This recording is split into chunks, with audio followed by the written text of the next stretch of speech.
Saturday. Ang oras namin ngayon 6:48 pero 5:30 gising na ako, guys. Nagising na ako nagpindot-pindot. Alam niyo naman pag nag-start na tayong magpindot-pindot. Yan, kumuha ako ng guys, sunrise. Pero sad to say, walang araw dahil mapagi sa amin. So, kumusta ang inyong mga Saturday? Uminom muna ako dito. Natulog ako kagabi mga 12 kasi nga nagtupi pa ako ng mga damit. Tapos sa Licity pa, aalis yan sila 4 o'clock pero hindi sila natuloy. At pupunta sila sa parang nag-i-snow na area. Kalinchuk. Yun, Kalinchuk ang tawag. Ang aga, hindi pa ako nakapag-breakfast pero nakatoothbrush at nakailamos na tayo. Pero hindi pa ako nakapaglagay ng cream. Nag-chicken na naman ako sa inyo.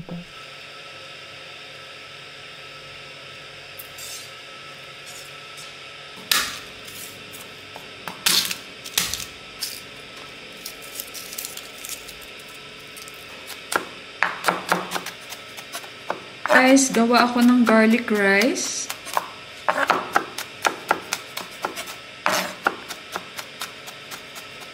At favorite ni Johan ang garlic rice. Hindi naman lagi. So, since may mga tayo, sobra tayong kanin, yan ang gagawin ko. Kalo-kalo sa Ilonggo. Luto ta kalo-kalo at mamahaw natin. Pasensya na kayo sa ingay. At nagre-refill ako ng tubig. Sabi niyo, Mama! Please on the water! On the motor! Kasi wala na kaming tubig. Ilang araw din kami hindi naka-on ng tubig. And, nagtutupi ako since kagabi. Hindi ko pa natapos-tapos talaga. And I think, kailangan ko pang maglaban ng mga uniforms ni Johan.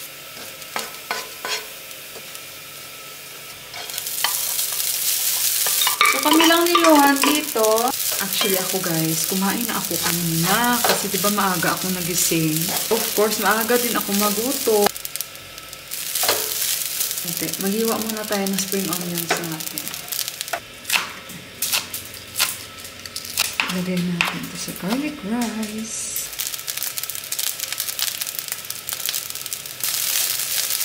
So, hayaan ko lang konti. Tapos, luto na yan at magluto tayo ng itlog. Sunny side up.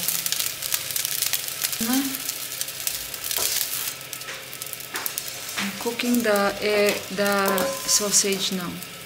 Okay. Nanonood siya ng boxing.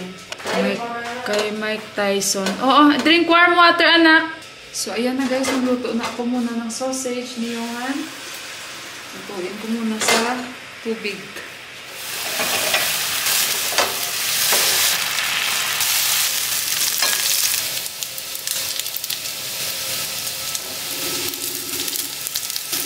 Hello, good morning. Good morning. Shirian! Hindi pwedeng hindi ako tumil ng mga noodles kahit isa. Oo, dalhan kita. Tsaka yung curry, dalhan kita. Hintay manage yung curry. Nagluluto ako ng breakfast ni Johan. Ano ang niluluto niyo? Ate, pag-ibigita nito, napakain noong chichirya nga. Ang North School, English School, message ko po. Oo, sige, walang problema. Oo, Sige yung noodles. Magic po ako, siya, Mike Tyson lang. Ha? Uy. Hindi na ako nagluto ka na. Oh, siya, sige. Kasi try natin tong persimmon ni Kuya. Mukhang to sarap. Try natin. Ano nga sabi niya? India ito o ano? Hindi iba ang persimmon iba ang itsura ng persimmon ng Nepal May bahay ako dito nakita guys. Grabe mo, ang daming bunga ng kanyang persimmon. At kasi makapal ako magbalat. Pero ngayon, katulad niyan, parang ang pula-pula. Tikman natin. Nakikita nyo ba? Okay. Patry ko rin kay Johan kung magustuhan ni Johan. Nanood si Johan ng vaccine guys. Tikman natin.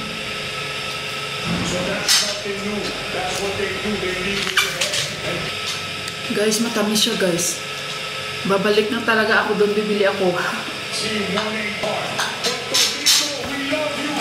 So guys, maglalagay ako ng tubig sa baba kasi kahapon hindi kami naglagay kasi sobrang lamig. Dito tayo, mauna tayo dito.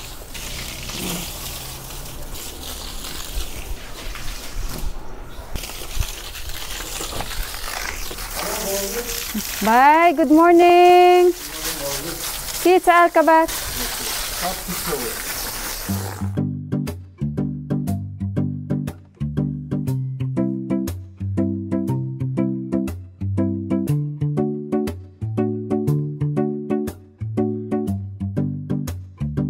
So guys, tapos na ako sa baba. Bitbit ko na naman yung walis. Mag-inom muna ako warm water, guys.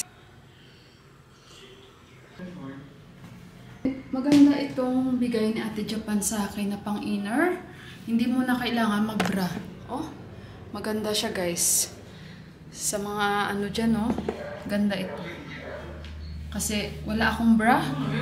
Maganda siya. Kasi sa taas ng vacuum, oh. Edad nila. Open!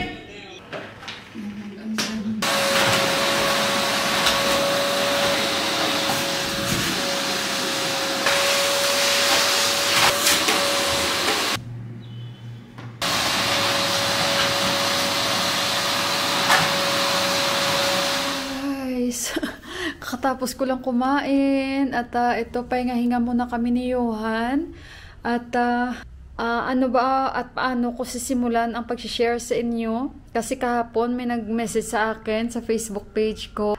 Usually guys, basta nagre-reply talaga ako. Ayun, nag-message sa akin, yung profile niya wala ka naman makita except na sa picture. So wala kami makita kahit isang post kasi chinek ko yung profile ni Kabayan. Ewan ko Kabayan.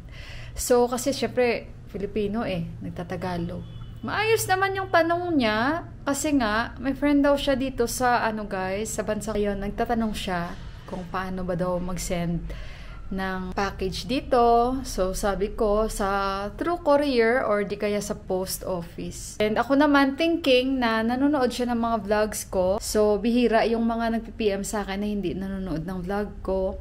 And of course, mayroon din mga nagsisend na mga humihingi ng tulong na alam nyo na minsan kasi hindi natin ma-avoid guys na mag-isip lalong-lalo ngayong panahon na talamak ang mga scammer, talamak ang mga manloloko sa social media. So, hindi natin ma-avoid yun. Hindi ko alam kung totoo ito o itong panloloko. Siyempre, hindi natin ma-avoid na makapag-isip na kung anong gawa nga na grabe ngayon ang mga lokohan sa social media. Kahit nga sa mga Gcash, di ba guys? So, kahapon, yung kanyang intro sa akin is hello. Then, siyempre, after ng hello, anong i-reply mo? Hi. Hi, hello, mga ganyan, di ba? So, nag-reply din ako since hindi ko naman ugali namang ignore na mga nagme-message sa akin. So, nag-ask siya sa akin kung pwede po bang magtanong. So, sabi ko, pwede naman. Ano po yun? Sabi ko. So, yun, nagtanong siya kung paano daw mag-send ng package sa Nepal. So, sabi ko, through courier, ang pagkakaalam ko, kasi wala naman kaming dagat dito, so, hindi naman pwede sea cargo, diba? So, air cargo. Or di kaya sa mga post office. And sabi niya kasi may gusto daw siyang padalhan ng chocolates. Yung kaibigan niya dito. So, nagtanong ako kung ano yung kaibigan mo, boy or girl. So, sabi niya girl. Sabi niya kasi, nasa Thailand po ako. So, sabi ko, through courier po. Sabi ko ganun. Ako naman nag-iisip ako na nanonood siya ng vlog ko kasi nga nag-PM siya. Pero doon ako nagtaka na kung nanonood siya ng vlog ko, di alam niya yun kung paano mag-send dito kasi nagwa-vlog naman ako and malalaman niya.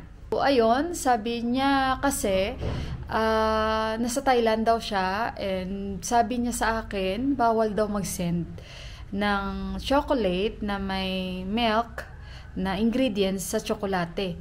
So, ang pagkakaalam ko, mga chocolates, may gatas yun, di ba? Ang pagkakaalam ko rin, hindi bawal magpadala ng mga chocolates dito. Ang bawal lang, syempre mga pinagbabawal na talagang bawal na mga gamot na hindi karapat-dapat ipadala, 'di ba? Sabi ko na lang sa kanya, tanungin mo na lang yung friend. Yun na lang yung naging option ko kasi since Nepalese siya, for sure may mga alam siya.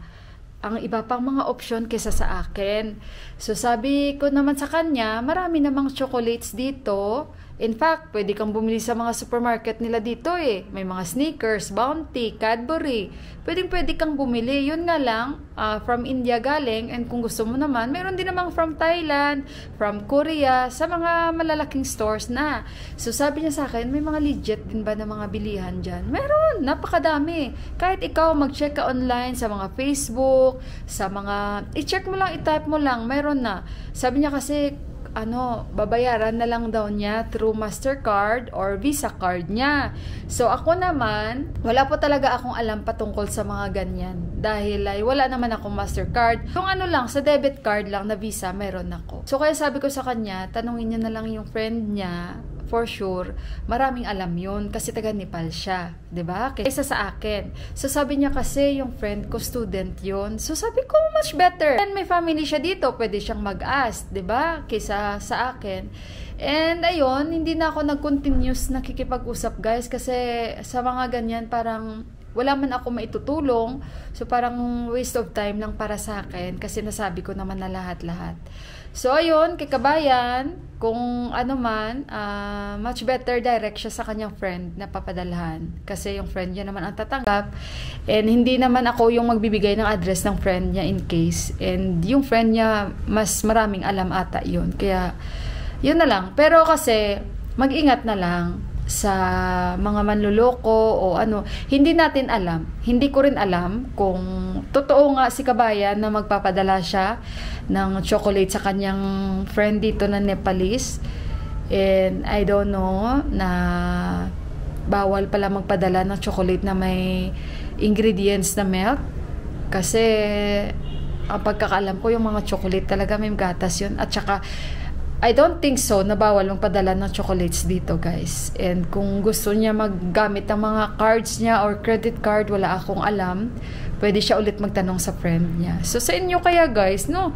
Ano kaya ang magiging better para sa kanya, sa friend niya na Nepali? O baka gusto niyang i-surprise. So, wala. Bakit ako?